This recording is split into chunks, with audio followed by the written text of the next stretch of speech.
ನಮ್ಮ ಭಾಷೆಯ ವಿಚಾರವನ್ನು ನಾವು ತಿಳಿತಾ ಇದ್ವಿ. ಆ ವಿಚಾರದಲ್ಲಿ ಕನ್ನಡ ಭಾಷೆ ಆಗಲಿ ಅಥವಾ ನಮ್ಮ ಸಂವಹನ ಒಂದು ಮಾಧ್ಯಮ ಏನಪ್ಪ ಅಂದರೆ ಭಾಷೆ.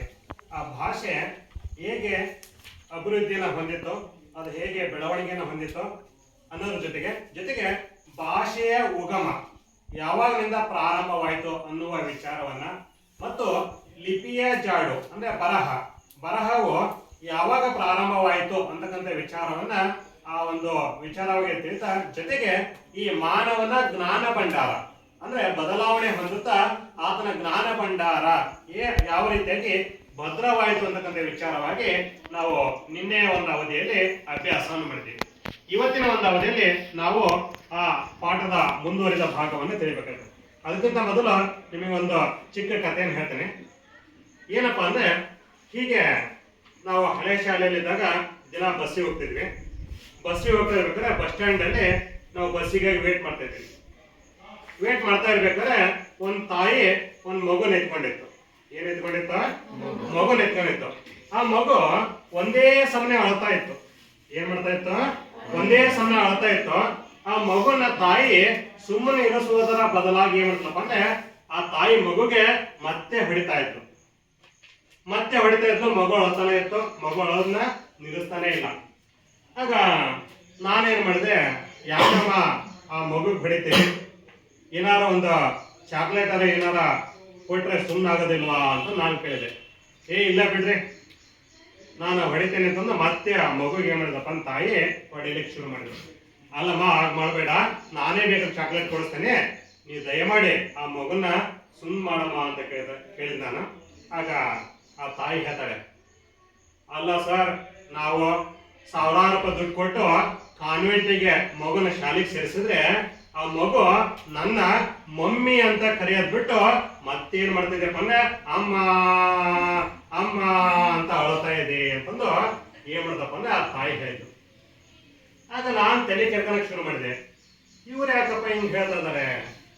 ಮಮ್ಮಿ ಅಂದ್ರು ಕೂಡ ಅದೇ, ಅಮ್ಮ ಅಂದ್ರು ಕೂಡ ಅದೇ ಅನ್ನೋ ವಿಚಾರ ನನಗೆ ತಿಳಿಲಾರದೆ ನಾನೇನ್ ಮಾಡಿದಪ್ಪ ಅಂದ್ರೆ ಸರಿ ಬಿಡವ, ನಿನ್ ಮಗ ಮತ್ತು ನೀನು ಅಂತಂದು ವಿಚಾರ ತಂದು. ಹಾಗಾದ್ರೆ ನಾವೊಂದು ವಿಚಾರ ಮಾಡ್ಬೋದಲ್ವಾ, ಆ ತಾಯಿ ಮಗ ಹೊಡಿತಾ ಇದ್ಲು, ಮಗು ಅಮ್ಮ ಅಮ್ಮ ಅಂತ ಅಳ್ತಾ ಇತ್ತು. ಆದ್ರೆ ತಾಯಿಯ ಕ್ವಶನ್ ಏನಲ್ಲೇ? ತಾಯಿ ಕ್ವಶನ್ ಏನಲ್ಲೇ? ಮಗು ನಾ ಕಾನ್ವೆಂಟಿಗೆ ಕಳಿಸಿದ್ರು ಕೂಡ ಅದೇನ್ ಮಾಡ್ತಾ ಇದೆ? ಕನ್ನಡವನ್ನ ಕಲಿಯಲಾರದೆ ಇಂಗ್ಲಿಷ್ ನಲ್ಲಿ ಕಲಿತಾ ಇದೆ. ಇಂಗ್ಲಿಷ್ ನಲ್ಲಿ ಹೇಳ್ತಾ ಇಲ್ಲ, ಕನ್ನಡವನ್ನೇ ಕಲಿತ, ಮಾತೃಭಾಷೆಯನ್ನೇ ಕಲಿತಾ ಇದೆ. ಅದು ಮಾತೃಭಾಷೆಯಲ್ಲಿ ಮಾತಾಡ್ತಿದೆ. ಆದ್ರೆ ನಾ ಕಾನ್ವೆಂಟಿಗೆ ಕಳಿಸಿದ್ರು ಕೂಡ ಅದೇನ್ ಮಾಡ್ತಾ ಇಲ್ಲಪ್ಪ ಅಂದ್ರೆ, ಕಾನ್ವೆಂಟಿಗೆ ಕಳಿಸಿದ್ರೆ ಅದೇನ್ ಮಾಡ್ತಪ್ಪ ಅಂದ್ರೆ ಇಂಗ್ಲಿಷ್ ಅನ್ನು ಕಲಿತಾ ಇಲ್ಲ ಅನ್ನೋ ವಿಚಾರ ಗೊತ್ತಾಗಿ ನಾನು ಆಮೇಲೆ ಸುಮ್ಮನಾದೆ. ಹಾಗಾದ್ರೆ ಮಕ್ಕಳೇ, ಈ ಕಥೆಯಿಂದ ನಮಗೆ ತಿಳಿತಕ್ಕಂಥದ್ದಪ್ಪ ಅಂದ್ರೆ ನಮ್ಮೆಲ್ಲರ ಮೊದಲ ಭಾಷೆ ಮಾತೃಭಾಷೆ ಅಲ್ಲಪ್ಪ ಅಂದ್ರೆ ನಮ್ಮ ತಾಯಿ ನುಡಿ. ನಮ್ಮ ತಾಯಿ ಮೊದಲಿಗೆ ಏನು ಕಲಿಸ್ತಾರಲ್ಲ ಅದೇ ಏನಪ್ಪ ಅಂದ್ರೆ ನಮ್ಮ ಮಾತೃಭಾಷೆ. ಹಾಗಾಗಿ ಮಾತೃಭಾಷೆನ ನಾವ್ಯಾರು ಕೂಡ ಮರೀಲಿಕ್ಕೆ ಸಾಧ್ಯ ಇಲ್ಲ. ಎಂತಹ ಏಟುಗಳು ಬಿದ್ದರೂ ಕೂಡ ನಾವು ನಮ್ಮ ಮಾತೃಭಾಷೆನ ಮರೀಲಿಕ್ಕೆ ಸಾಧ್ಯ ಇಲ್ಲ ಅಂತಕ್ಕಂಥ ವಿಚಾರವನ್ನ ಇಲ್ಲಿ ತಿಳಿತಾ ಇವತ್ತಿನ ಒಂದು ಅವಧಿಯಲ್ಲಿ ನಾವು ಲೇಖಕರಾದಂತಹ ಎಂ ಮರಿಯಪ್ಪ ಭಟ್ ಅವರು ಬರೆದಂತಹ ಮುಂದಿನ ಭಾಗವನ್ನ ಅಭ್ಯಾಸ ಮಾಡಲಿಕ್ಕೆ ಹೋಗೋಣ. ಇವತ್ತಿನ ಒಂದು ತರಗತಿಯಲ್ಲಿ ನಾವು ಈ ಪ್ರಮುಖ ಅಂಶಗಳನ್ನ ತಿಳಿಯಲಿಕ್ಕೆ ಹೋಗ್ತಾ ಇದ್ದೇವೆ. ಒಂದನೇದಾಗಿ, ಕನ್ನಡ ಭಾಷೆಯಲ್ಲಿ ಕವಿ ನಯಸೇನನ ಒಂದು ಅಭಿಮತ ಅಂದ್ರೆ ಆಸೆ, ಆತನ ಒಂದು ಅಭಿಪ್ರಾಯ ಏನು ಅಂತಕ್ಕಂಥ ವಿಚಾರವಾಗಿ.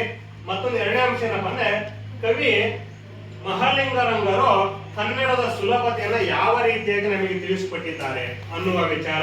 ಹಾಗೂ ನಮ್ಮ ದೇಶವನ್ನ ಹಲವಾರು ಅನ್ಯ ದೇಶಗಳು ಆಳ್ವಿಕೆ ಮಾಡಿದ್ದಾವೆ ಈ ಹಿಂದೆ. ಆ ಆಳ್ವಿಕೆ ಮಾಡಿ ಹೋಗುವಾಗ ಅವರು ಸುಮ್ಮನೆ ಹೋಗ್ಲಿಲ್ಲ. ನಮ್ಮ ಕನ್ನಡ ಭಾಷೆ ಒಳಗಡೆ ಅವರದೇ ಆದಂತಹ ಹಲವಾರು ಭಾಷೆಗಳನ್ನ ನಮ್ಮ ಕನ್ನಡದಲ್ಲಿ ಸೇರಿಸಿ ಹೋಗಿದ್ದಾರೆ. ಅವುಗಳು ಯಾವುವು ಅಂತಕ್ಕಂಥ ವಿಚಾರವಾಗಿ ಇವತ್ತಿನ ಒಂದು ಅವಧಿಯಲ್ಲಿ ನಾವು ತಿಳಿಯುವ ಕೆಲಸವನ್ನ ಮಾಡೋಣ. ಓಕೆ, ತಿಳಿಯೋಣ ಅಲ್ವಾ? ಓಕೆ ಸರಿ, ಎಲ್ಲರೂ ಕೂಡ ಪಠ್ಯ ಪುಸ್ತಕ ತೆಗೆರಿ. ಪುಟ ಸಂಖ್ಯೆ 2. ನಿನ್ನೆ ಎಲ್ಲಿ ಬಿಟ್ಟಿದ್ವಿ?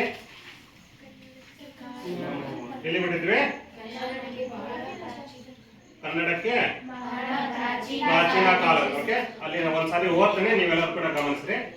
ಗಮನಿಸುವಾಗ ನಿಮಗೆ ಅರ್ಥವಾಗದೇ ಇರತಕ್ಕಂತಹ ಕಠಿಣ ಪದಗಳು ಮತ್ತು ಕೆಲವೊಂದಿಷ್ಟು ಪದಗಳನ್ನು ನೀವು ಹಾಗೆ ಟಿಕ್ ಹಾಕಿ ಅಂತ ಓಕೆ ಸರಿ. ಕನ್ನಡಕ್ಕೆ ಬಹಳ ಪ್ರಾಚೀನ ಕಾಲದಿಂದಲೂ ಸಂಸ್ಕೃತದ ಘೋಷಣೆ ದೊರೆಯುತ್ತಾ ಬಂದಿದೆ. ವೈದಿಕ ಹಾಗೂ ಜೈನ ಧಾರ್ಮಿಕ ತತ್ವಗಳನ್ನ ಕನ್ನಡದಲ್ಲಿ ವಿವರಿಸಬೇಕೆಂಬ ಅಭಿಲಾಷೆಯಿಂದ ಅನೇಕ ಪಂಡಿತರು ಉತ್ತಮ ಕಾವ್ಯಗಳನ್ನು ರಚಿಸಿದರು. ಆದರೆ ಅವರಲ್ಲಿ ಅನೇಕರು ಕನ್ನಡವನ್ನ ಸಂಸ್ಕೃತಮಯವನ್ನಾಗಿ ಮಾಡಿಬಿಟ್ಟರು. ಕನ್ನಡ ಮಾತ್ರ ತಿಳಿದವರಿಗೆ ಅವರ ರಚನೆ ಕಬ್ಬಿಣದ ಕಡಲೆಯೇ ಆಯಿತು. ಅವರು ಉದ್ದುದ್ದ ವಾಕ್ಯಗಳನ್ನ ಎಲ್ಲ ಸಂಸ್ಕೃತ ಶಬ್ದಗಳೇ. ಒಂದು ಕ್ರಿಯಾಪದ ಮಾತ್ರ ಕನ್ನಡದಲ್ಲಿ ಇರುತ್ತಿತ್ತು. ಯಾವ ಭಾಷೆಯಲ್ಲಿ ಇರ್ತಿತ್ತೋ?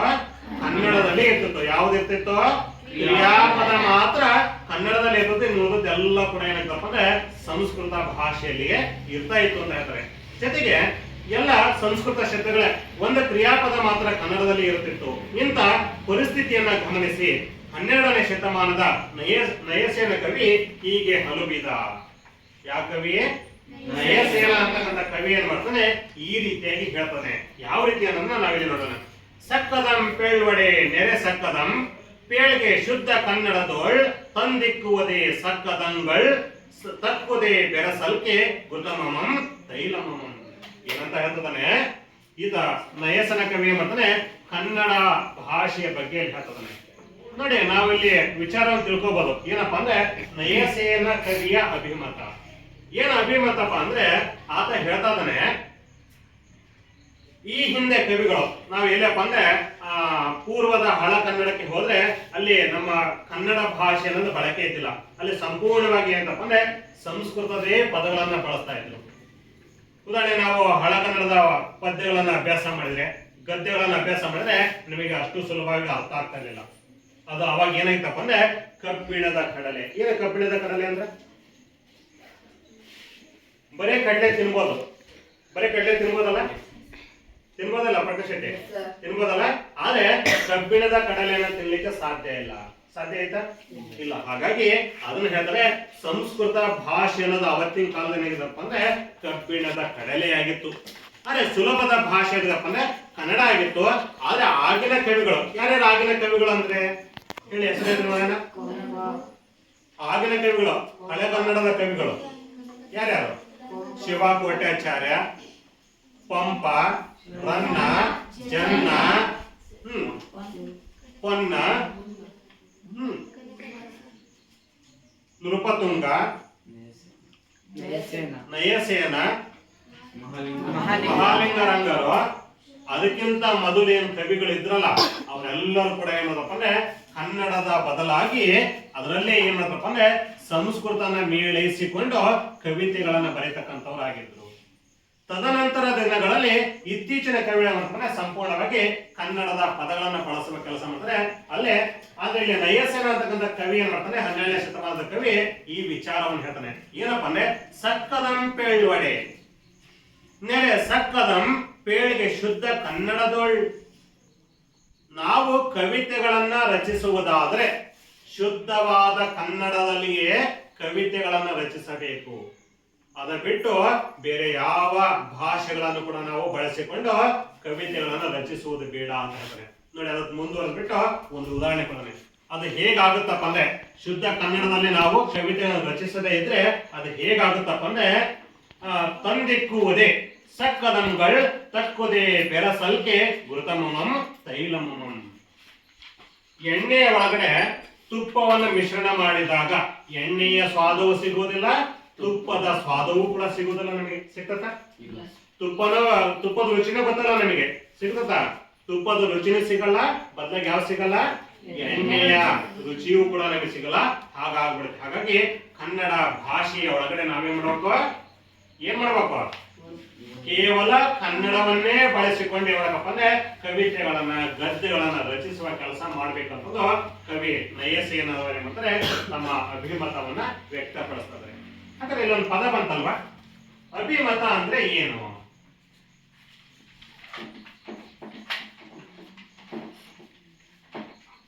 ಏನಿದೆ ಅಭಿಮತ ಅಂದ್ರೆ? ಅಭಿಪ್ರಾಯ. ಅಭಿಮತ ಅಂದ್ರೆ ಅಭಿಪ್ರಾಯ ಎಂಬ ಅರ್ಥವನ್ನ ಕೊಡುತ್ತೆ. ಓಕೆ, ಸರಿ, ಮುಂದುವರೆದ್ಬಿಟ್ಟು ಇಲ್ಲಿ ನೋಡೋಣ. ಅನೇಕ ಕವಿಗಳು ಕನ್ನಡ ಅಭಿವೃದ್ಧಿ ಹೊಂದಬೇಕಾದರೆ ಕನ್ನಡದ ಪದಗಳ ಬಳಕೆ ಹೆಚ್ಚಾಗಬೇಕೆಂದು ಸಾರಿದ್ದಾರೆ. ಅಂತವರ ವಾಣಿಯಿಂದ ಕನ್ನಡದ ವೀಣೆ ಮೃದು ಮಧುರವಾಗಿ ಮಿಡಿಯಿತು. ಹೇಗೆ ಮಿಡಿಯಿತು? ಮೃದು ಮಧುರವಾಗಿ ಮಿಡಿಯಿತು.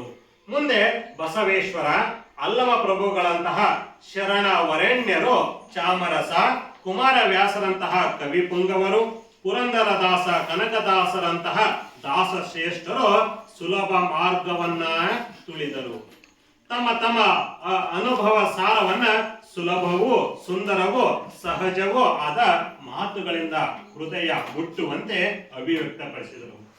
ಹೀಗೆ ಕನ್ನಡ ಭಾಷೆ ಹದಗೊಂಡುದರಿಂದ ಅದು ಸುಲಿದ ಬಾಳೆಯ ಹಣ್ಣಿನಂದದಿ. ಎಂತ ಹಣ್ಣು? ಸುಲಿದ ಬಾಳೆಯ ಹಣ್ಣಿನಂದದಿ, ಸಿಗುರು ತೆಗೆದ ಕಬ್ಬಿನಂದದಿ.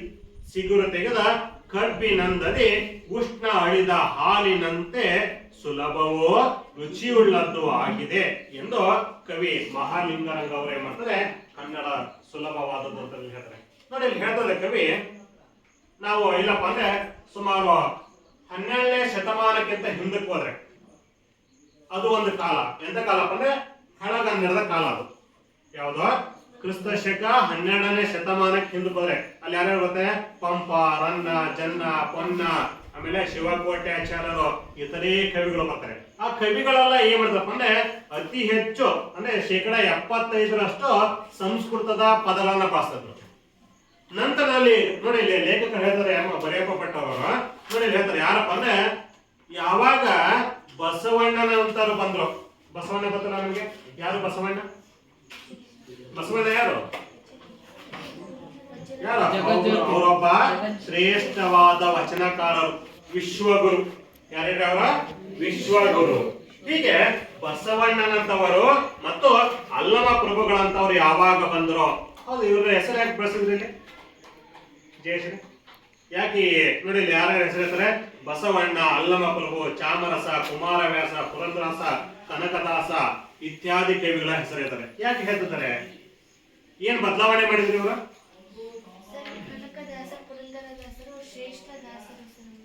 ಶ್ರೇಷ್ಠ ಅಲ್ಲ, ಈ ಕವಿಗಳ ಹೆಸರು ಯಾಕೆ ಬಳಸಿದ್ರು ಲೇಖಕರು? ಅವರು ಕವಿತೆಯನ್ನು ರಚನೆ ಮಾಡುವಾಗ ಸಂಸ್ಕೃತ ಪದಗಳನ್ನೇ ಬಳಸಿ ಮತ್ತು ಕನ್ನಡ ಪದಗಳನ್ನೇ ಬಳಸಿ ರಚನೆ ಮಾಡಲಿಲ್ಲ. ಬದಲಾಗಿ ಅವ್ರು ಏನ್ ಮಾಡಿದ್ರೆ ಜನರ ನೋಡಿ ಇಲ್ಲಿ ಯಾಕೆ ಬಳಸಿರಪ್ಪ ಅಂದ್ರೆ ಕುತ್ಕೊಳ್ಳೋಣ. ಈ ಎಂ ಮರಿಯಪ್ಪ ಭಟ್ಟವರು ಇವರ ವಿಚಾರವನ್ನು ಯಾಕೆ ಹೇಳ್ತಾರಪ್ಪ ಅಂದ್ರೆ ಬಸವಣ್ಣನವರು ಇದ್ದಾರಲ್ಲ, ಅಲ್ಲಮ ಪ್ರಭುವರು ಇದ್ದಾರಲ್ಲ, ಅಕ್ಕ ಮಹಾದೇವಿಯವರು ಇದ್ದಾರಲ್ಲ, ಇತರೆ ಕವಿಗಳು ಶಿವ ಶರಣರ ಅವ್ರು ಏನ್ ಮಾಡ್ತಾರಪ್ಪ ಅಂದ್ರೆ ಕಬ್ಬಿಣದ ಕಡಲೆಯಾಗಿದ್ದ ಸಂಸ್ಕೃತ ಭಾಷೆಯನ್ನ ಬಿಟ್ಟು ಜನಸಾಮಾನ್ಯರ ಭಾಷೆ, ಆಡು ಭಾಷೆಯನ್ನ ಅವರು ತಮ್ಮ ಭಾಷೆಯಲ್ಲಿ, ತಮ್ಮ ಲಿಖಿತಗಳಲ್ಲಿ, ತಮ್ಮ ವಚನಗಳಲ್ಲಿ ಇಳಿಸುವ ಕೆಲಸವನ್ನು ಮಾಡ್ತಾರೆ. ನೋಡಿ, ಉದಾಹರಣೆಗೆ ಕಳಬೇಡ ಕೊಲಬೇಡ, ಹುಸಿಯ ನುಡಿಯಲು ಬೇಡ, ಅನ್ಯರಿಗೆ ಅಸಹ್ಯ ಪಡಲು ಬೇಡ. ನೋಡಿ ಎಷ್ಟು ಸುಲಭವಾದ ಭಾಷೆ. ಅದೇ ನಾವು ನೋಡಿ ಇಲ್ಲೇ ಕೊಟ್ಟಿದ್ದಾರೆ, ಸಕ್ಕದಂ ಪೆಳ್ವಡೆ ನೆರೆ ಸಕ್ಕದಂ. ನೋಡಿ ಹಿಂಗಂದ್ರೆ ಏನು ಅರ್ಥ ಆಗ್ತದ ನಿಮಗೆ? ಇಲ್ಲಲ್ಲ, ಇಲ್ಲಿ ಏನಕ್ತಿದೆಪ್ಪ ಅಂದ್ರೆ ಸಂಸ್ಕೃತದ ಪದಗಳನ್ನ ಬಳಸಿದ್ದಾರೆ. ಹಂಗಂದ್ರೆ ಏನಂತ ನಮಗೆ ಜಲ್ದಿ ಗೊತ್ತಾಗಲ್ಲ. ಅದೇ ನೋಡಿ ಬಸವಣ್ಣಂದ ಕಳಬೇಡ ಕೊಲಬೇಡ, ಹುಸಿಯ ನುಡಿಯಲು ಬೇಡ. ಎಂತ ದಣ್ಣನ ಮಗನು ಕೇಳಿದ್ರು ಕೂಡ ಏನ್ ಮಾಡ್ತಾರೆ, ಅಲ್ಲಿ ಹೇಳುವ ಕೆಲಸವನ್ನು ಮಾಡ್ತಾರೆ. ಹಾಗಾಗಿ ಆ ವಿಚಾರವನ್ನು ಏನ್ ಮಾಡ್ತಾರೆ, ಅಷ್ಟು ಸುಲಭವಾದದ್ದು. ಕುಮಾರವ್ಯಾಸರು ಅವರು ಹೇಳ್ತಿದ್ದಾರೆ, ಪುರಂದರದಾಸರು ನೋಡಿ, ಯಾರಪ್ಪ ಕನಕದಾಸರು ಹೇಳ್ತಾರೆ ಏನಪ್ಪ ಅಂದ್ರೆ ಅವರು ಹಲವಾರು ವಿಚಾರವನ್ನು ಕೂಡ ನಮಗೆ ಇಲ್ಲಿ ತಲ್ಲಣಿಸದಿರೋ ಕಂಡ್ಯ ತಾಳು ಮನವೇ. ನೋಡಿ ಎಷ್ಟು ಸುಲಭವಾದಂತಹ ಭಾಷೆಯನ್ನು ಬಳಸಿಕೊಂಡು ಕವಿತೆಗಳನ್ನು ರಚಿಸುವ ಕೆಲಸವನ್ನು ಮಾಡ್ತಾರೆ. ಹಾಗೆ ನಮ್ಮ ಮಹಾಲಿಂಗರಂಗ ಅವರು ಕೂಡ ಹೇಳ್ತಾರೆ, ಕನ್ನಡ ಭಾಷೆ ಎಷ್ಟು ಸುಲಭವಪ್ಪ ಅಂದ್ರೆ ಎಷ್ಟು ಸುಲಭ ಕನ್ನಡ ಭಾಷೆ, ಸುಲಿದ ಬಾಳೆ ಹಣ್ಣಿನಂತೆ. ಯಾಕೆ ಸುಲಿದ ಬಾಳೆಹಣ್ಣು ಅಷ್ಟು ಸುಲಭ? ಯಾಕೆ ಬೇರೆ ಹಣ್ಣು ಸುಲಭ ಅಲ್ವಾ? ಯಾಕೆ ಈ ಹಲಸಿನ ಹಣ್ಣು ತಿನ್ಬೇಕಾದ್ರೆ ಹೆಂಗ್ ಮಾಡಬೇಕಪ್ಪ ನಾವು? ಇದಪ್ಪ ಹಲಸಿನ ಹಣ್ಣು ತಿನ್ಬೇಕಾದ್ರೆ ನಾವು ಎಷ್ಟು ಕಷ್ಟ ಪಡ್ಬೇಕಲ್ವಾ? ಹೆಂಗ್ ಕಷ್ಟ ಪಡ್ಬೇಕು ಹೇಳ? ಕೈಗೆಲ್ಲ ಎಣ್ಣೆ ಹಚ್ಕೋಬೇಕು, ಚಾಕು ತಗೋಬೇಕು, ಕೊಯ್ಬೇಕು, ಅದನ್ನ ಹೀಚ್ಬೇಕು, ಹೀಚ್ಬಿಟ್ಟು ಏನ್ ಮಾಡ್ಬೇಕು, ಆಮೇಲೆ ತೊಳಿ ತಗೊಂಡು ತಿನ್ಬೇಕು. ಕಷ್ಟ ಪಡ್ಬೇಕಲ್ಲ ಅಲ್ಲಿ. ಮತ್ತೆ ದಾಳಿಂಬೆ ಹಣ್ಣು ತಿನ್ಬೇಕಾದ್ರೆ ಅದನ್ನು ಕೂಡ ಕಷ್ಟಪಟ್ಟು ಕಾಳು ಕಾಳು ಮಾಡಿಬಿಟ್ಟು ಏನಕ್ಕಪ್ಪ ಅಂದ್ರೆ ಬಿಡಿಸಿ ತಿನ್ಬೇಕು. ಆದ್ರೆ ಕೂತ್ಕೊಡ್ರಿ, ಅರೆ ಬಾಳೆಹಣ್ಣು ಇದೆಯಲ್ಲ ಎಷ್ಟು ನಾವು ತಿನ್ಲಿಕ್ಕೆ ಸುಲಭ ಅನಿಸುತ್ತೋ ಸಿಪ್ಪೆ ತೆಗೆದು ಅಷ್ಟೇ ಸುಲಭ. ದಾಳಿಂಬೆ ತೆಗಿಬೇಕಾದ್ರೆ ಚಾಕು ಬೇಕು, ಎಲ್ಲ ಬೇಕು. ಆದ್ರೆ ಬಾಳೆಹಣ್ಣು ತೆಗೆಯೋಕೆ ಯಾವುದೇ ಆಯುಧಗಳು ಬೇಡ, ಸುಲಭವಾಗಿ ತೆಗಿಬೋದು. ಜೊತೆಗೆ ಸಿಗುರು ತೆಗೆದ ಕಪ್ಪು, ಇಡೇ ಕಪ್ಪು ತಿನ್ನಕ್ ಬರಲ್ಲ ನಮಗೆ. ತಿನ್ನಕ್ ಬರುತ್ತಾ? ಇಲ್ಲ. ಮೇಲಿನ ಸಿಪ್ಪೆ ತೆಗೆದ್ರೆ ಆ ಕಪ್ಪನ್ನು ನಾವು ಗಡಗಡ ಬಾಯಲ್ಲಿ ಹಾಕೊಂಡೇವಂತಂದ್ರೆ ಆ ರಸವನ್ನ ಸ್ವಾದ ಮಾಡ್ತೇವೆ. ಹಾಗೆ ಬಿಸಿಯಾದ ಹಾಲನ್ನ ನಾವು ಘಟ ಕುಡಿಲಿಕ್ಕೆ ಸಾಧ್ಯನಾ ಸಚಿನ? ಘಟ ಕುಡಿಲಿಕ್ಕೆ ಸಾಧ್ಯನಾ? ಹಾಗಾದ್ರೆ ಎಂತ ಹಾಲು ನಮಗೆ ಇಷ್ಟ? ನಿಮ್ಗೆ ಎಂತ ಹಾಲು? ತಣ್ಣನೆಯ ಹಾಲು, ಆರಿದ ಹಾಲನ್ನ ಕುಡಿಲಿಕ್ಕೆ ನಮಗೆ ಏನಪ್ಪ ಅಂದ್ರೆ ಬಹಳ ಸುಲಭ ಆಗುತ್ತೆ. ಹಾಗಾಗಿ ಇಲ್ಲಿ ಲೇಖಕರು ಹೇಳ್ತಕ್ಕಂಥದ್ದು ಏನಪ್ಪ ಅಂದ್ರೆ ಕುತೂಹಲ. ಹೀಗೆ ಮಹಾಲಿಂಗರವರು ಏನಂತಾರೆ ಈ ರೀತಿಯಾಗಿ ಸುಲಭವಾದದ್ದು ಏನಪ್ಪ ಅಂದ್ರೆ ನಮ್ಮ ಕನ್ನಡ ಭಾಷೆ ಅಂತ ಹೇಳ್ತಾರೆ. ಜೊತೆಗೆ ಇಲ್ಲಿ ಹೇಳ್ತದ್ರೆ ಒಂದು ಭಾಷೆ ಅನ್ಯ ಭಾಷೆಯಿಂದ ಏನನ್ನ ಎರವಲಾಗಿ ತೆಗೆದುಕೊಳ್ಳಬಾರದೆಂದು ಯಾರೂ ತಿಳಿಯಲಾಗದು. ಹೌದಲ್ವಾ? ಈಗ ಮನುಷ್ಯ ನಾವು ಬದುಕ್ತದೇನೆಂದ್ರೆ ನಾವು ಸ್ವಾವಲಂಬಿಯಾಗಿ ಜೀವನ ನಡೆಸಲಿಕ್ಕೆ ಸಾಧ್ಯ ಇಲ್ಲ. ಸಾಧ್ಯ ಆಯ್ತಾ? ಯಾಕೆ ಸಾಧ್ಯ ಇಲ್ಲ? ನಾವು ಸ್ವಾವಲಂಬಿ ಜೀವನ ನಡೆಸಲಿಕ್ಕೆ ಸಾಧ್ಯ ಆಯ್ತಾ? ಅಕ್ಷರ ಸಾಧ್ಯ ಐತೆ? ಇಲ್ಲಲ್ಲ. ಯಾಕೆ ಸಾಧ್ಯ ಇಲ್ಲ? ಸಾಧ್ಯ ಇಲ್ಲ. ಈ ಜೀವನನೇ ಹಾಗೆ. ನಾವು ಏನನ್ನಾರು ಕೂಡ ಯಾರಿಂದಾರು ಕೂಡ ಪಡೆದುಕೊಳ್ಳೇಬೇಕು. ನಾನು 100ಕ್ಕೆ 100 ಅಂಕ ತೆಗೆದುಕೊಂಡು ಈ ಪುಸ್ತಕಗಳನ್ನು ಓದಿದ್ರೆ ಸಾಧ್ಯ ಇಲ್ಲ. ನೀನು ಬೇರೆಯವರ ಕಡೆಯಿಂದ ಏನನ್ನಾರು ಕೂಡ ಸಾಹಿತ್ಯವನ್ನು ಪಡೆದುಕೊಂಡಾಗ ಮಾತ್ರ ಕನ್ನಡದಲ್ಲಿ 100ಕ್ಕೆ 100 ತೆಗೆದುಕೊಳ್ಳಕ್ಕೆ ಸಾಧ್ಯ ಐತಲ್ವಾ? ಸರಿ. ಹೀಗೆ ನೋಡಿ, ಇಲ್ಲಿ ಕವಿ ಹೇಳ್ತಕ್ಕಂಥದ್ದು ಏನಪ್ಪಾ ಅಂದ್ರೆ ಒಂದು ಭಾಷೆ ಅನ್ಯ ಭಾಷೆಯಿಂದ ಏನನ್ನು ಎರವಲಾಗಿ ತೆಗೆದುಕೊಳ್ಳಬಾರದೆಂದು ಯಾರೂ ತಿಳಿಯಲಾಗದು. ನೆರೆಹೊರೆಯ ಭಾಷೆಗಳಲ್ಲಿ ಕೊಡುಗೆಯ ವ್ಯವಹಾರ ನಡೆಯುತ್ತದೆ, ನಡೆಯಲೇಬೇಕು. ಅದು ಆ ಸಜೀವ ಭಾಷೆಯ ಲಕ್ಷಣ. ಆದರೆ ಸ್ವೀಕರಿಸುವಾಗ ತನ್ನತನವನ್ನ ಕಳೆದುಕೊಳ್ಳದಂತೆ ಕಾಪಾಡಿಕೊಳ್ಳಬೇಕು.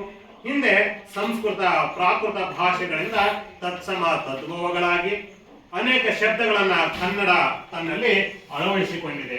ಮಹಮ್ಮದೀಯರ ಆಳ್ವಿಕೆಯ ಅವಧಿಯಲ್ಲಿ ಪರ್ಷಿಯನ್ ಭಾಷೆಯಿಂದ ಅನೇಕ ಶಬ್ದಗಳು ಕನ್ನಡಕ್ಕೆ ಬಂದಿವೆ. ಉದಾಹರಣೆಗೆ ದಿವಾನ, ಯಾವುದು? ದಿವಾನ, ಸರ್ಕಾರ, ಮುನ್ಷಿ, ಸರದಾರ, ದವಲತ್ತು, ಮುಸಾಫರ್, ಕಚೇರಿ, ಸುಬೇದಾರ, ಅಮಲ್ದಾರ, ತಹಸೀಲ್ದಾರ ಇತ್ಯಾದಿ ಆಡಳಿತಕ್ಕೆ ಸಂಬಂಧಪಟ್ಟ ಪಾರಿಭಾಷಿಕ ಶಬ್ದಗಳು ಕನ್ನಡ ನುಡಿ ಬಕ್ಕಸವನ್ನ ಸೇರಿಕೊಂಡಿವೆ. ಯಾವ್ಯಾವ ಭಾಷೆಗಳು ಹೇಳಿ ನೋಡೋಣ? ದಿವಾನ, ಸರ್ಕಾರ, ಮುನ್ಷಿ, ಸರದಾರ, ದವಲತ್ತು, ಮುಸಾಫರ್, ಕಚೇರಿ, ಸುಬೇದಾರ, ಅಮಲ್ದಾರ, ತಹಸೀಲ್ದಾರ ಇತ್ಯಾದಿ ಆಡಳಿತಕ್ಕೆ ಒಳಪಟ್ಟಂತ. ಅಂದ್ರೆ ಅವರ ಆಡಳಿತವನ್ನ ಮಾಡ್ತಾ ಇರ್ಬೇಕಾದ್ರೆ ಈ ಭಾಷೆನ ಅವರ ಭಾಷೆಯಿಂದ ನಮ್ಮ ಭಾಷೆಗೆ ತಂದಿಟ್ಬಿಟ್ಟು ನೋಡಿ. ನಾವು ತಾಲೂಕಾ ಕೇಂದ್ರಕ್ಕೆ ಹೋದ್ರೆ, ನಮ್ಮ ತಾಲೂಕಿಗೆ ಹೋದ್ರೆ ಅಲ್ಲಿ ತಹಸೀಲ್ದಾರ್ ಅವರ ಕಚೇರಿ ಅಂತ ಬೋರ್ಡ್ ಹಾಕಿರ್ತಾರೆ ನೋಡಿರ. ತಹಸೀಲ್ದಾರ್ ಕಚೇರಿ ಅಂತ ಕೇಳಿರೋಲ್ಲ ನೀವು? ಆದ್ರೆ ತಹಸೀಲ್ದಾರ್ ಅನ್ನೋದು ಕನ್ನಡ ಪದ ಅಲ್ಲ. ಯಾವ ಭಾಷೆ ಪದ ಹಾಗಾದ್ರೆ? ಅದು ಪರ್ಷಿಯನ್ ಭಾಷೆಯ ಪದವಾಗಿದೆ. ನೋಡಿ, ನಾವು ಇಲ್ಲಿವರೆಗೆ ಏನ್ ಅನ್ಕೊಂಡಿದ್ವಿ? ಅದು ಕನ್ನಡ ಪದನೇ ಅಂತ ಅನ್ಕೊಂಡಿದ್ವಿ. ನೋಡಿ, ದಿವಾನ್ ಸರ್ ಎಂ ವಿಶ್ವೇಶ್ವರಯ್ಯ ಅಂತ ಹೇಳ್ತೇವಲ್ವಾ? ಹೇಳ್ತವಲ್ಲ, ದಿವಾನ್ ಮಿರ್ಜಾ ಇಸ್ಮಾಯಿಲ್ ಅಂತ ಹೇಳ್ತೇವೆ. ದಿವಾನ ಅನ್ನೋ ಪದನು ಕೂಡ ಏನಪ್ಪಾ ಅಂದ್ರೆ ಕನ್ನಡ ಭಾಷೆ ಅಲ್ಲ, ಅದನ್ನು ಕೂಡ ಏನಪ್ಪಾ ಅಂದ್ರೆ ಪರ್ಷಿಯನ್ ಭಾಷೆ. ಸರಿ, ಇವೆಲ್ಲ ಭಾಷೆಗಳು ಹೆಂಗ್ ಬಂದಪ್ಪ ಅಂದ್ರೆ 11ನೇ ಶತಮಾನದಿಂದ ನಮ್ಮ ದೇಶಕ್ಕೆ, ಅದಕ್ಕಿಂತ ಪೂರ್ವದಲ್ಲಿ ಕ್ರಿಸ್ತ ಶಕ 750ನೇ ಇಸ್ವಿಯಿಂದಲೂ ಕೂಡ ನಮ್ಮ ದೇಶದ ಮೇಲೆ ವಿದೇಶಿಗರ ದಾಳಿ ನಡೀತಾ ಬಂದ್ವು. ಯಾರ ದಾಳಿ ನಡೀತಾ ಬಂದ್ವ? ವಿದೇಶಿಗರು. ಹಾಗಾದ್ರೆ ನಮ್ಮ ದೇಶವನ್ನು ಯಾರ್ಯಾರು ಆಳ್ವಿಕೆ ಮಾಡಿದ್ರ? ಯಾವ್ಯಾವ ದೇಶಗಳು ಆಳ್ವಿಕೆ ಮಾಡಿದ್ರ? ಹಾ, ಜೋರಾಗಿ. ಹಾ, ಬ್ರಿಟಿಷರು, ಅವರೇ ಫ್ರೆಂಚರು, ಯಾರ್ಯಾರ ಜೀವ? ಪೋರ್ಚುಗೀಸರು, ಡಚ್ಚರು, ಇಂಗ್ಲಿಷರು, ಇವರೆಲ್ಲ ನಮ್ಮ ದೇಶದ ಆಳ್ವಿಕೆ ಮಾಡಿರಲ್ಲ. ಕೂತ್ಕೊಳ್ರಿ. ಯಾರ? ಮೊದಲಿನದಾಗಿ ಪರ್ಷಿಯನ್ ದೇಶದವರು, ಅಂದ್ರೆ ಪಶ್ಚಿಮ ದೇಶದವರು. ಅವರೇ ಯಾರಪ್ಪ ಅಂದ್ರೆ ಮುಸ್ಲಿಂ ದೇಶದವರು. ಎರಡನೇದಾಗಿ ಯಾರು ಬರ್ತಪ್ಪ ಅಂದ್ರೆ ಡಚ್ಚರು ಬರ್ತಾರೆ, ಫ್ರೆಂಚರು ಬರ್ತಾರೆ, ಪೋರ್ಚುಗೀಸರು ಬರ್ತಾರೆ. ಕೊನೆಯದಾಗಿ ಯಾರು ಬರ್ತಪ್ಪ ಅಂದ್ರೆ ಬ್ರಿಟಿಷರು ಬರ್ತಾರೆ. ಇವ್ರು ಬಂದಾರ ನಮ್ಮ ದೇಶವನ್ನ ಏನ್ ಮಾಡಪ್ಪ ಅಂದ್ರೆ ವ್ಯಾಪಾರಕ್ಕೆ ಅಂತ ಬಂದಂತವ್ರು ಏನ್ ಮಾಡ್ತಾರೆ, ತಮ್ಮ ದೇಶದ ಭಾಷೆಗಳನ್ನ ನಮ್ಮ ದೇಶದ ಒಳಗಡೆ ಸೇರಿಸ್ಬಿಟ್ರು. ಉದಾಹರಣೆಗೆ ನಾವು ಹಾಕ್ತೇವಲ್ಲ, ಇದು ಏನಿದೆ? ಪ್ಯಾಂಟ್. ಇದೇನಿದು? ಪ್ಯಾಂಟ್. ನೋಡಿ, ಪ್ಯಾಂಟ್ ಅನ್ನೋದು ಕನ್ನಡ ಪದ ಅಲ್ಲ, ಅದು ಯಾವ ಭಾಷೆ ಪದ? ಅದು ಇಂಗ್ಲಿಷ್ ಭಾಷೆ ಪದ. ಹಾಗಾದ್ರೆ ಕನ್ನಡದಲ್ಲಿ ಏನಂತಾರೆ? ಏನಂತಾರೆ ಕನ್ನಡದಲ್ಲಿ? ಏನ? ಚಡ್ಡಿ ಅಂದ್ರೆ ಇಲ್ಲಿಗೆ ಇರ್ತದಪ್ಪ ಅಲ್ವಾ? ಇದು ಚಡ್ಡಿ ಅಂತ. ನಿನ್ನೆ ನಾವು ಒಂದು ಹುಡುಗ ಹಾಕೊಂಡಲ್ವಾ, ಎಲ್ಲಾರು ಅಂದ್ರೆ ಚಡ್ಡಿ ಹಾಕೊಂಬಂದಾನೆ, ಚಡ್ಡಿ ಹಾಕೊಂಬಂದಾನೆ ಅಂತಿದ್ವಲ್ವಾ, ಅಂತಿದ್ವಲ್ಲ. ಮತ್ತೆ ಇದಕ್ಕೆ ಏನಂತೀವಿ? ಏನಂತೀವಿ ಅಲ್ವಾ? ನೋಡಿ ಎಷ್ಟು ಆಶ್ಚರ್ಯ ಅಲ್ವಾ? ನಾವು ಹಾಕಿಕೊಳ್ಳುವ ಬಟ್ಟೆ ಇದಕ್ಕೆ ಇಂಗ್ಲಿಷ್ ಅಲ್ಲಿ ಪ್ಯಾಂಟ್ ಅಂತೀವಿ, ಕನ್ನಡದಲ್ಲಿ ಏನಂತೇವೆ ಅಂತ ನಮಗೆ ಗೊತ್ತೇ ಇಲ್ಲ. ಹಾಗಾದ್ರೆ ಕನ್ನಡ ಪದ ಎಲ್ಲಿ ಓದುವು ಅಲ್ವಾ? ಹೀಗೆ ಕನ್ನಡ ಪದಗಳು ಇವತ್ತು ಏನಾಗ್ತಪ್ಪ ಅಂದ್ರೆ ಮಾಯವಾಗ್ತಾ ಇದಾವೆ ಅಂತ ಹೇಳ್ತಾರೆ. ವಿಚಾರ ಮಾಡಿ ನೋಡೋಣ, ಪ್ಯಾಂಟಿಗೆ ಏನಂತಾರೆ? ಹೌದಲ್ಲ ಅರುಣ? ಯೋಚನೆ ಮಾಡ್ಬೇಕಲ್ವಾ? ಯೋಚನೆ ಮಾಡ್ಲೇಬೇಕಾಗುತ್ತೆ. ಕನ್ನಡ ಪದಗಳು ಇವತ್ತು ಇಲ್ಲ. ಹಾಗೆ ನೋಡಿ, ಲೇಖಕರು ಕೂಡ ಹೇಳ್ತಾರೆ ಏನಪ್ಪ ಅಂದ್ರೆ ನಮ್ಮ ಕರ್ನಾಟಕದ ಗಡಿನಾಡುಗಳಲ್ಲಿ, ಗಡಿನಾಡು ಅಲ್ವಾ? ಉದಾಹರಣೆಗೆ ಈ ಭಾಗಕ್ಕೆ ಬಂದ್ರೆ ಇದಕ್ಕ ಕಲ್ಯಾಣ ಕರ್ನಾಟಕ ಅಂತ ಕರೀತಾರೆ. ಇಂಥ ಕರ್ನಾಟಕ ಕಲ್ಯಾಣ ಕರ್ನಾಟಕ. ಅದಕ್ಕಿಂತ ಮೊದಲು ಹೈದರಾಬಾದ್ ಕರ್ನಾಟಕ ಅಂತ ಕರೀತಿದ್ರು. ಇಲ್ಲಿ ಈ ಪಕ್ಕದಾಗಿರ್ತಕ್ಕಂತಹ ರಾಜ್ಯಗಳು ಯಾವಿಲ್ಲ? ತೆಲಂಗಾಣ ಮತ್ತು ಆಂಧ್ರ ಪ್ರದೇಶ. ಈ ಭಾಗಕ್ಕೆ ನಾವು ಹೋದ್ರೆ ಇಲ್ಲಿ ಕನ್ನಡ ಭಾಷೆ ಜೊತೆಗೆ ಯಾವ ಭಾಷೆ ಮಾತಾಡ್ತಾರೆ ಜನ? ತೆಲುಗು ಭಾಷೆಯನ್ನು ಮಾತಾಡ್ತಾರೆ. ಹಾಗೆ ನಾವು ಸ್ವಲ್ಪ ಇಲ್ಲ ಮಂಡ್ಯ, ಚಾಮರಾಜನಗರ, ಕೋಲಾರ ಕಡೆಗೆ ಹೋದ್ರೆ ಇಲ್ಲಿ ಏನ್ ಮಾತಾಡ್ತಾರಪ್ಪ ಅಂದ್ರೆ ಕನ್ನಡ ಭಾಷೆ ಜೊತೆಗೆ ಹೆಚ್ಚು ತಮಿಳು ಭಾಷೆಯನ್ನು ಮಾತಾಡ್ತಾರೆ. ಈ ಕರಾವಳಿ ಭಾಗಕ್ಕೆ ಬಂದ್ರೆ ನಾವು ಇಲ್ಲಿ ಕನ್ನಡ ಭಾಷೆ ಜೊತೆಗೆ ಮಲಯಾಳಿ ಭಾಷೆ ಮತ್ತು ತುಳು ಭಾಷೆಯನ್ನು ಬಳಸ್ತಾರೆ. ಹಾಗೆ ನಾವು ಉತ್ತರ ಕನ್ನಡ ಜಿಲ್ಲೆಯಿಂದ ಬೆಳಗಾವಿ ಜಿಲ್ಲೆಯವರೆಗೆ ಹೋದ್ರೆ ಇಲ್ಲಿ ಕನ್ನಡ ಭಾಷೆ ಜೊತೆಗೆ ಮಾಡ್ತಪ್ಪ ಅಂದ್ರೆ ಮರಾಠಿ ಭಾಷೆಯನ್ನು ಕೂಡ ಬಳಸ್ತಾರೆ. ಹೀಗೆ ನಾವು ಕನ್ನಡ ಭಾಷೆ ಜೊತೆಗೆ ಗಡಿನಾಡುಗಳಲ್ಲಿ ಬದುಕ್ತಾ ಇರಬೇಕಾದ್ರೆ ಪಕ್ಕದ ಜಿಲ್ಲೆಯವರ, ರಾಜ್ಯದವರ ಜೊತೆಗೆ ನಾವು ಸ್ನೇಹ ಬಾಂಧವ್ಯದಿಂದ ಇರ್ಬೇಕು. ಅವಾಗ ನಾವೇನಪ್ಪ ಅಂದ್ರೆ ಆ ಒಂದು ಭಾಷೆಯನ್ನು ಕೂಡ ತಿಳಿಯುವ ಕೆಲಸವನ್ನ ಮಾಡ್ತೀವಿ. ಉದಾಹರಣೆಗೆ ನಮ್ಮ ಜೊತೆಗೆ ಬೇರೆ ಬೇರೆ ಭಾಷಿಕರಿದಾರಲ್ವಾ, ಲಂಬಾಣಿ ಭಾಷೆ ಮಾತಾಡ್ತಕ್ಕಂಥರ್ತಾರೆ. ಹೋದ ವರ್ಷ ಮುಸ್ಲಿಂ ಹುಡುಗರು ಅವರು ಉರ್ದುವನ್ನು ಮಾತಾಡ್ತಿದ್ರು, ಆ ಭಾಷೆಯನ್ನು ಕೂಡ ನಾವು ತಿಳಿತಾ ಇದ್ವಿ. ಕೆಲವೊಬ್ರು ಇಂಗ್ಲಿಷ್ ಮಾತಾಡೋರಿದ್ದಾರೆ. ಹೀಗೆ ಅವ್ರು ಇದ್ದಾರೆ ಅಂದ್ರೆ ಅವ್ರ ಭಾಷೆಯನ್ನು ಕೂಡ ನಾವೇನಪ್ಪ ಅಂದ್ರೆ ಅರ್ಥ ಮಾಡಿಕೊಳ್ಳುವ ಕೆಲಸವನ್ನು ಮಾಡ್ಬೇಕು. ಹೀಗೆ ಮಾಡಿದಾಗ ಮಾತ್ರ ಅದು ಒಂದು ಉತ್ತಮ ಭಾಷೆ ಆಗುತ್ತೆ. ಹಾಗೆ ಅಸಂಖ್ಯಾತ ಇಂಗ್ಲಿಷ್ ಶಬ್ದಗಳು ಕನ್ನಡದ ಉಡುಪನ್ನ ಧರಿಸಿ ಒಳಗೆ ಬಂದು ಬಿಟ್ಟಿವೆ. Rail, motor, hotel, office, school, cinema, radio, ಆಸ್ಪತ್ರೆ, ಕೋರ್ಟ್, ಡಿಗ್ರಿ, ಲೈಟ್ ಮೊದಲಾದವು ನಮ್ಮೆಲ್ಲರ ಮನೆ ಮಾತಾಗಿವೆ. ಪೋರ್ಚುಗೀಸಿನಿಂದ ಬಟಾಟೆ, ಅನಾನಸು, ಬೆಂಗಾಲ ಮುಂತಾದ ಕೆಲವು ಸ್ವಾರಸ್ಯ ಪದಗಳು ಆಗಬಹುದು. ಹೀಗೆ ಇಂತಹ ಪದಗಳು ಏನಾಗಿದ್ದಪ್ಪ ಅಂದ್ರೆ ಈ ವಿಚಾರವಾಗಿ ನೋಡಿ, ನಾವು ಇವತ್ತಿನ ಒಂದು ಅವಧಿಯಲ್ಲಿ ಏನ್ ಮಾಡ್ತಪ್ಪ ಅಂದ್ರೆ ಇಷ್ಟು ವಿಚಾರಗಳನ್ನ ತಿಳಿತೇವೆ. ಯಾವ ವಿಚಾರಗಳನ್ನ? ಕನ್ನಡ ಭಾಷೆಯಲ್ಲಿ ಕವಿ ನಯಸೇನನ ಅಭಿಮತ. ಏನ್ ಅಭಿಮತ ಅಂತ ಹಾಗಾದ್ರೆ ಯಾರು ಒಬ್ರು ಹೇಳ್ತೀರಾ? ನಯಸೇನನ ಅಭಿಮತ ಏನಿಲ್ಲ ಮುಂಚೆ ಕವಿ ನಯಸೇನ ಏನ್ ಹೇಳ್ತಾರಪ್ಪ ಇಲ್ಲಿ?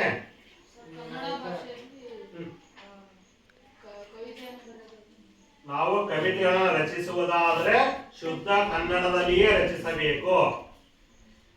ಇಲ್ಲ ಅಂದ್ರೆ ಅದು ಹೇಗಾಗುತ್ತಪ್ಪ ಅಂದ್ರೆ ಎಣ್ಣೆ ಮತ್ತು ತುಪ್ಪಗಳ ಮಿಶ್ರಣವಾದಂತೆ ಆಗುತ್ತದೆ ಅಂತ ಏನ್ ಮಾಡ್ತಾನೆ ಕವಿ ನಯಸೇನರ ಏನ್ ಮಾಡ್ತಾರೆ ಇಲ್ಲಿ ಹೇಳುವ ವಿಚಾರವನ್ನ ಮಾಡ್ತಾರೆ. Okay, very good.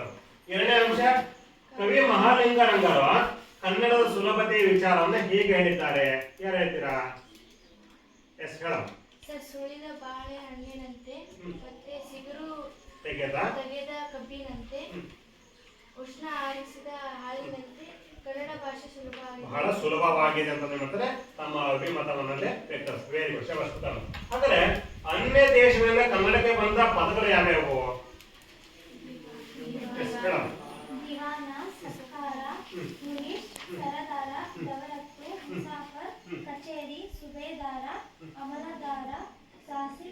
ಇತ್ಯಾದಿಗಳು ಕನ್ನಡಕ್ಕೆ ಬಂದಿವೆ. Very good. ದೀಕ್ಷಿತ, ಈ ಕನ್ನಡಕ್ಕೆ ಬಂದಂತ ಇಂಗ್ಲಿಷ್ ಪದಗಳು ಯಾವ್ಯಾವ? Rail, motor, hotel, office, school, radio, ಆಸ್ಪತ್ರೆ, ಕೋರ್ಟ್, ಡಿಗ್ರಿ, ಲೈಟ್ ಇತ್ಯಾದಿಗಳು ನಮ್ಮ ಕನ್ನಡಕ್ಕೆ ಸಾಕಷ್ಟು ಇಂಗ್ಲಿಷ್ ಪದಗಳು ಬಂದಿವೆ. Okay, very good. Aruna, Portuguese ನಿಂದ ನಮ್ಮ ಕನ್ನಡಕ್ಕೆ ಬಂದ ಪದಗಳು ಯಾವ್ಯಾವಪ್ಪ? ಬಟಾಟೆ. ಬಟಾಣಿ ಕಾಳು ನೆನಪೈತಲ್ಲ ನಿಮಗೆ? ಬಟಾಣಿ ಕಾಳು.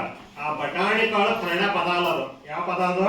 ಪೋರ್ಚುಗೀಸ್ ಪದ ಅದು. ನಾಳೆ ಪರೀಕ್ಷೆಯಲ್ಲಿ ಕೇಳಬಹುದು ನಿಮಗೆ. ಓಕೆ, ಹಾ ಹೇಳಪ್ಪ. ಅನಾನಸ್ಸು, ಅನಾನಸು, ಜಂಗಾಲ, ಚಂಗಾಲ ಮುಂತಾದವುಗಳು ಅಲ್ವಾ? Okay, very good. ಹಾಗಾದ್ರೆ ಮಕ್ಕಳೇ, ಇಲ್ಲಿವರೆಗೂ ಕೂಡ ನಾವೇನ್ ಮಾಡ್ತಪ್ಪ ಅಂದ್ರೆ ಲೇಖಕರಂತಹ ಎಂ ಮರಿಯಪ್ಪ ಭಟ್ ಅವರು ಬರೆದಂತಹ ನಮ್ಮ ಭಾಷೆಯ ಈ ಇವತ್ತಿನ ಒಂದು ಪಾಠವನ್ನು ಇಲ್ಲಿ ಅಭ್ಯಾಸ ಮಾಡ್ತಿದ್ವಿ. ಜೊತೆಗೆ ಈ ಪಾಠದಲ್ಲಿ ಒಂದಿಷ್ಟು ವ್ಯಾಕರಣಾಂಶಗಳನ್ನು ಗುರುತಿಸೋಣವಾ? ನೋಡಿ, ಹಾಗಾದ್ರೆ ಯಾವ ವ್ಯಾಕರಣಾಂಶಗಳನ್ನು ಗುರುತಿಸಿ ನೋಡೋಣ. ನೋಡಿ ನೋಡಿ, ಇಲ್ಲಿ ಅಭಿಲಾಷೆಯಿಂದ ಅನ್ನೋ ಪದ ಇದೆ ಅಲ್ವಾ? ಯಾವ ಪದ ಇದೆ? ಅಭಿಲಾಷೆ. ಹಾಗಾದ್ರೆ ಇದು ಯಾವ ವ್ಯಾಕರಣಾಂಶಕ್ಕೆ ಉದಾಹರಣೆ? ರಾಕೇಶ, ಅಭಿಲಾಷೆಯಿಂದ ಯಾವುದಕ್ಕೆ? ವಿಭಕ್ತಿ ಪ್ರತ್ಯಯಕ್ಕೆ. ಯಾಕಪ್ಪ ಅಂದ್ರೆ ಅಭಿಲಾಷೆ ಎಂಬ ಪದದಲ್ಲಿ ಇಂದ ಎಂಬ ಪದ ಇದೆ, ಇಂದ ಎಂಬ ಪ್ರತ್ಯಯ ಇದೆ. ಹಾಗಾಗಿ ಏನಪ್ಪ ಅಂದ್ರೆ ವಿಭಕ್ತಿ ಪ್ರತ್ಯಯಕ್ಕೆ ಉದಾಹರಣೆ. ಎಷ್ಟನೇ ವಿಭಕ್ತಿ ಪ್ರತ್ಯಯ? ಎರಡು ಅಂದ್ರೆ ಪ್ರಥಮ ಉ, ದ್ವಿತೀಯ ಅನ್ನು, ತೃತೀಯ ಇಂದ. ಹಾಗಾದ್ರೆ ಇದೇನಪ್ಪ ಅಂದ್ರೆ ತೃತೀಯ ವಿಭಕ್ತಿಗೆ ಉದಾಹರಣೆ ಆಗಿರ್ತಕ್ಕಂಥ. Very good. ಸರಿ, ಇಂಚರ ಇನ್ನೊಂದು ಪದ ಇದೆ ನೋಡು, ಉದ್ದುದ್ದ. ಆಯ್ತಲ್ವ ಇದು ಉದ್ದುದ್ದ ಅನ್ನೋದು? ಹಾಗಾದ್ರೆ ಉದ್ದುದ್ದ ಅನ್ನೋದು ಯಾವ ವ್ಯಾಕರಣಾಂಶಕ್ಕೆ ಉದಾಹರಣೆ ಹೇಳಿ ನೋಡೋಣ. ಜೋಡಿ ನೋಡಿನ. ಸರಿ, ವಿಚಾರ ಮಾಡ.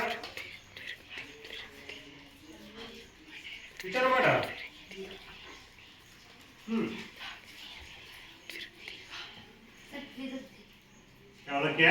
ದ್ವಿರುಕ್ತಿಗೆ ಉದಾಹರಣೆ. ಉದ್ದ ಪ್ಲಸ್ ಉದ್ದ, ಉದ್ದುದ್ದ. ಅವತ್ತು ಹೇಳ್ಕೊಟ್ಟಿದ್ದಲ್ವಾ? ಅಲ್ಲೇ ನೆನಪಾಗ್ಬಿಟ್ರೆ ನೋಡಿಲೆ, ಉದ್ದುದ್ದ ಅನ್ನೋದೇನಪ್ಪ ಅಂದ್ರೆ ದ್ವಿರುಕ್ತಿ ಪದಕ್ಕೆ ಉದಾಹರಣೆ ಆಗಿದೆ. ಓಕೆ, ಕುತ್ಕೊಳ್ಳೋಣ. ಸರಿ, ಇಲ್ಲೊಂದು ವಾಕ್ಯ ಇದೆ ನೋಡ್ರಿ ನೀವು. ಸುಲಿದ ಬಾಳೆ ಹಣ್ಣಿನಂತೆ. ಇದು ಯಾವ ಅಲಂಕಾರಕ್ಕೆ ಉದಾಹರಣೆ ಆಗುತ್ತೆ? ಯಾವ ಅಲಂಕಾರಕ್ಕೆ? ಉಪಮಾ ಅಲಂಕಾರಕ್ಕೆ ಉದಾಹರಣೆ ಆಗುತ್ತೆ. ನಾನು ನಿಮಗೆ ಪರೀಕ್ಷೆಯಲ್ಲಿ ಕೂಡ ಕೇಳಬಹುದು. ಸುಲಿದ ಬಾಳೆ ಹಣ್ಣಿನಂತೆ, ಅಥವಾ ಸಿಗುರು ತೆಗೆದ ಕಬ್ಬಿನಂತೆ, ಅಥವಾ ಉಷ್ಣ ಅಳೆದ ಹಾಲಿನಂತೆ.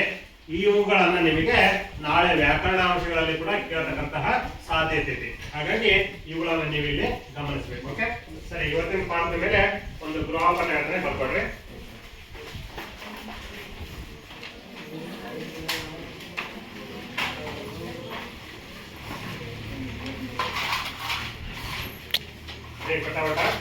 ಕನ್ನಡ ಭಾಷೆಯಲ್ಲಿ ಕವಿ ನಯಸೇನನ ಅಭಿಮತ ಯಾವುದು? ಕನ್ನಡ ಭಾಷೆಯಲ್ಲಿ ಕವಿ ನಯಸೇನನ ಅಭಿಮತ ಯಾವುದು? ಎರಡನೇ ಪಾಯಿಂಟ್, ಕವಿ ಮಹಾಲಿಂಗರಂಗರು ಕನ್ನಡದ ಸುಲಭತೆಯ ವಿಚಾರವನ್ನ ಹೇಗೆ ತಿಳಿಸಿದ್ದಾರೆ? ಕವಿ ಮಹಾಲಿಂಗರಂಗರು ಕನ್ನಡದ ಸುಲಭತೆಯ ವಿಚಾರವನ್ನ ಹೇಗೆ ತಿಳಿಸಿದ್ದಾರೆ? ನಂತರ ಮೂರನೇದು, ಅನ್ಯ ದೇಶಗಳಿಂದ ಕನ್ನಡಕ್ಕೆ ಬಂದ ಪದಗಳು ಯಾವುವು? ಅವನ್ನ ಮೂರು ಭಾಗ ಮಾಡ್ಕೊಡ್ರಿ. ಯಾವಪ್ಪ ಅಂದ್ರೆ ಒಂದು ಪರ್ಷಿಯನ್, ಎರಡು ಇಂಗ್ಲಿಷ್, ಮೂರು ಪೋರ್ಚುಗೀಸ್. ಈ ರೀತಿ ಮೂರು ಭಾಗ ಮಾಡ್ಕೊಂಡು ಪಟ್ಟಿ ಮಾಡೋ ಕೆಲಸ ಮಾಡಿ. ಓಕೆ, ಅದಲ್ಲ ಮಕ್ಕಳ? ಹಾಗಾದ್ರೆ ಮಕ್ಕಳೇ, ಇವತ್ತಿನ ದಿವಸ ನಾವು ಈ ಪಾಠವನ್ನು ಅಭ್ಯಾಸ ಮಾಡ್ತೇವೆ. ಈ ಪಾಠದಲ್ಲಿ ನಿಮಗೆ ಏನಾದ್ರು ಕೂಡ ಸಂದೇಹಗಳಿದ್ರೆ, ಪ್ರಶ್ನೆಗಳಿದ್ರೆ ಅದನ್ನು ನೀವು ಟಿಪ್ಪಣಿ ಮಾಡಿಕೊಂಡು ಬಂದು ಮುಂದಿನ ತರಗತಿಯಲ್ಲಿ ಹೇಳುವ ಕೆಲಸ ಮಾಡಿ. ಎಲ್ಲರಿಗೂ ಕೂಡ ನಮಸ್ಕಾರ. ನೋಡಿ, ಇಲ್ಲಿ ಪದ ತೋರಿಸ್ತಾನೆ, ನೀವು ಈ ಪದಗಳ ಅರ್ಥ ಹೇಳ್ಬೇಕು. ಓಕೆ,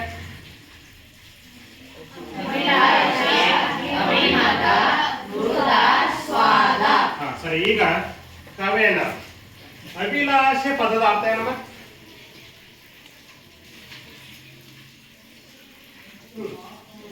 ಇಲ್ಲ, ಬುಕ್ನಾಗ ಇಲ್ಲ. ಹಾಗಾದ್ರೆ ಈ ಡಿಕ್ಷನರಿ ನೋಡ್ಕೊಂಡು ನೀನು ಅಭಿಲಾಷೆ ಪದಕ್ಕೆ ಅರ್ಥ ಹುಡ್ಕಮ್ಮ. ಓಕೆ, ನಂತರ ಅಭಿಮತ. ಅಭಿಮತ ಪದದ ಅರ್ಥ ಏನಪ್ಪ? ಅಭಿಪ್ರಾಯ. ಓಕೆ, ಸರಿ. ಅಭಿಮತ ಅಂದ್ರೆ ಏನಪ್ಪ ಅಂದ್ರೆ ಅಭಿಪ್ರಾಯ ಎಂಬ ಅರ್ಥವನ್ನ ಕೊಡುತ್ತೆ.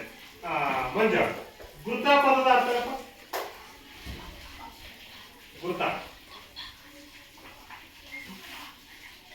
ಹೋಳಿಗೆ ಹಾಕ್ಯಂಡ್ ತಿಂತಾವಲ್ಲ ಹೋಳಿಗೆ ಹಾಕ್ಯಂಡ್ ಉಂಟಾವಲ್ಲ ಅದೇನಪ್ಪ ಅಂದ್ರೆ ತುಪ್ಪ. ಸ್ವಾದ ಅಂದ್ರೇನು?